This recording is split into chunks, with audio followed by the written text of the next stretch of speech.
Americans for Fair Taxation presents the Weekly Chairman's Report, written by Steve Hayes, president of Americans for Fair Taxation, and recorded by Bob Paxton, a volunteer with the Florida FAIRtax Educational Association. And now, this week's Chairman's Report.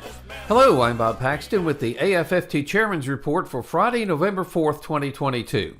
Voting when the fair tax is passed, a major change. When most people are elected to Congress, they undergo a transformation. Before they arrived in D.C., they were people more like us, and most didn't believe that they know everything and are smarter than their neighbors, knew that you can't spend more than you take in, and you have to live on a balanced budget, understood that small business owners have to make a profit to stay in business, understood that income payroll taxes reduce people's ability to consume, understood that they should take every opportunity to reduce the amount of federal taxes people pay, and they understood that inflation is especially painful for people living paycheck to paycheck. However, after they've been in D.C. for a while, many of them believe that their IQ has dramatically increased and they're now smarter than the people who elected them. They believe the need for a balanced budget doesn't apply at the federal level, believe that deficits are okay as long as the money's being spent in ways that those with the higher IQs believe is for the best, believe that any attempt by anyone to lower taxes is unpatriotic, believe that inflation is caused by greedy corporations raising their prices and greedy employees demanding and receiving higher wages, not by excessive federal spending. They believe the way to reduce inflation is not to reduce the deficit spending, but to increase unemployment rates, increase interest rates, and reduce pay increases. In other words, put all the blame and pain on their neighbors. And finally, they believe that their judgment is above being questioned, and anyone who dares to question them is either stupid or dangerous. Now, most members of Congress seem to resent the fact that it's not the media, not other members of Congress, and not the political ruling class that keeps them in office. Instead, members of Congress have to win the consent of their intellectually inferior, uninformed constituents in order to maintain their positions of power. John Lewis was a leader in the civil rights movement in the 1960s and was also a congressman from Georgia.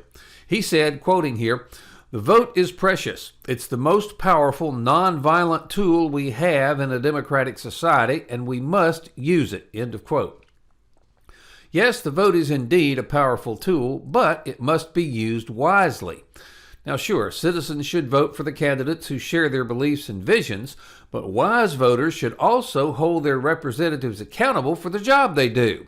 If an office holder doesn't deliver programs and policies that make our lives better, then he or she should be voted out of office. Now, regardless of political party affiliation, we should apply the same standard to hiring politicians as we do to hiring a mechanic to work on our car. We want the person we hire to do a good job and provide us with the service we paid for. Now, the mechanic, that's easy. If the problem's fixed, stays fixed, and the car drives well when you get it back, the mechanic did a good job. If the problem persists or returns shortly after you get your car back, then you'll probably be looking for another mechanic. Now, it's not so easy with a politician who is seeking to be hired or retained as a member of Congress, and they like it that they can't be judged as easily as the mechanic. All too often, a politician's pitch to be hired or rehired isn't about the good things they've done or promised to do. It's about how bad their opponent is.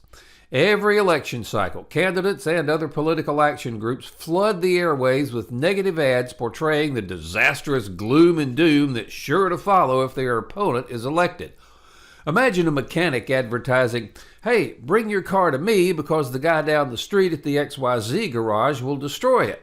Now, that doesn't exactly inspire confidence in the mechanic's ability to fix your car now, does it?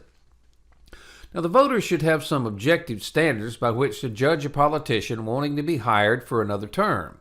When the fair tax is passed, the politician seeking to be rehired can be asked some pretty simple questions. Did you work to balance the federal budget?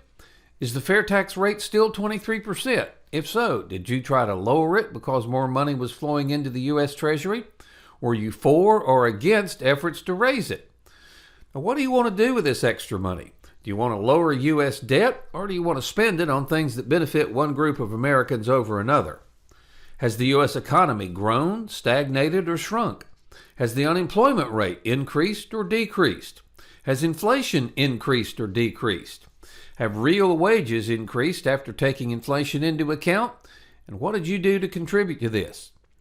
Now today, it's impossible to tell how much federal tax we pay because the number on your 1040 form doesn't tell the whole story. Now, you don't realize it, but when you get a haircut, you're paying federal taxes because part of what you pay for that haircut ends up at the IRS as the barber's income tax and payroll tax. Now, of course, you have no idea how much this tax cost adds to the price of your haircut. It's not shown on your receipt, but you're paying it nonetheless. It's the same for a car, an airline ticket, or a loaf of bread. The costs of the income payroll tax system are passed on to all of us in the form of higher prices for every product and service we purchase, but nobody can tell us how much. Now, politicians continue to make the bogus claim that raising taxes on corporations results in lower taxes for individuals. Now, higher corporate tax rates may allow individual rates to come down, but a lower tax rate obtained in that manner doesn't necessarily mean a lower tax burden. When taxes go up on a business of any size, that increased cost of doing business is passed on to individuals. Customers pay higher prices. Employees see less generous wages and benefits. Stockholders and private owners see lower dividends. Now, the taxes you see on your 1040 may go down, but the taxes you don't see often more than offset that reduction, resulting in a higher overall tax burden. Now, with a fair tax, there's just one rate, 23%. Members of Congress are doing a good job when the budget is balanced and the surplus is used to pay off U.S. debt, when the U.S. economy grows in size and strength, when more people are working and wages are increasing, when inflation's down and businesses are profitable, stock prices rise, investments, including the values of retirement accounts, are worth more. And they're doing a good job when there's serious attention paid to how to lower the fair tax rate as the economy grows. Yes, there are other issues that matter, but these questions can help you make the same decision you make about hiring a mechanic. Did the candidate wanting your vote improve the country and our lives, or are we and our neighbors worse off? In conclusion, Edward Everett Hale was a Unitarian minister who wrote Man Without a Country. Now, he was the grandnephew of Nathan Hale, the American Revolutionary War spy. He also became chaplain of the U.S. Senate in 1903, and he was asked, "Do you pray for the senators, Dr. Hale?" He replied, "No, I look at the senators and I pray for the country." Unfortunately, if Dr. Hale was a chaplain for Congress today, he would most certainly be looking at Congress and spending all of his time on his knees praying for the country. We need to elect members of Congress who are dedicated to improving the lives of all citizens and not so focused on maintaining a position of power for themselves. The fair tax makes the decision of hiring or firing members of Congress much simpler. Being able to see how the member is doing before casting our vote will allow us to take back control. The income payroll tax system is broken. It's no longer working. We can't repair it, but we can replace it with the fair tax. So join us and take back control of our country and our lives, not with bullets, but with the elimination of one of the biggest threats to our liberty and economic prosperity, the income payroll tax. We should all remember Edmund Burke's warning that applies to our efforts to take back control. Nobody made a greater mistake than he who did nothing because he could only do a little. We should also remember this quote from George Orwell's 1984, which, if we do nothing, may foretell your and your children's future. If you want a picture of the future, imagine a boot stamping on a human face forever. So what can each of us do? We can write letters and make calls to our elected representatives and attend Zoom town hall meetings demanding that if they really want to allow Americans to take back control, the first step is to eliminate the income payroll tax system and enact the fair tax. Take back control. Help us pass the fair tax. The IRS will be gone and we'll pay our taxes when we make purchases. We, not the ruling class and their minions in D.C., will decide how much federal tax we pay, and we'll know how much tax we're paying because taxes will no longer be hidden from us. They'll be clearly shown on every retail receipt. Now, if you have friends who don't know about the fair tax, send them to FAIRtax.org. Have them watch the whiteboards under how it works, and if they agree, ask them to please join us. Then, contact your members of Congress and the President and demand that Congress pass the fair tax, the only truly fair tax. This has been the Weekly Chairman's Report, written by Steve Hayes, President of Americans for Fair Taxation.